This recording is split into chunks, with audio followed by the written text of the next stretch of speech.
takut sama bahaya. Dia tahu Tuhan yang ngenjuk kehidupan, terus bahaya tidak bakal nyertoinyo. Karena itu janganlah kamu khawatir pasal apa baik dalam hidup kau. Serahkanlah galo-galo ke Dia, karena Tuhan piara hidup kita.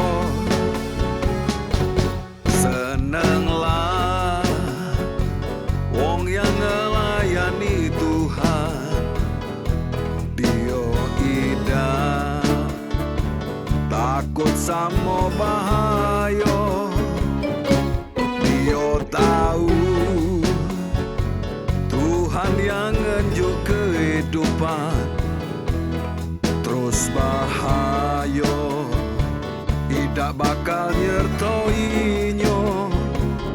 Karena itu janganlah kamu khawatir pasal apa baik dalam hidup kau.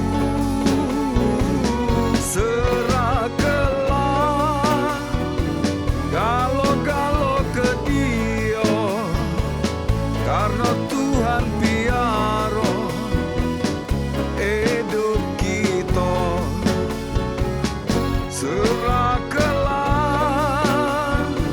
galo-galo ke Dia, karena Tuhan piara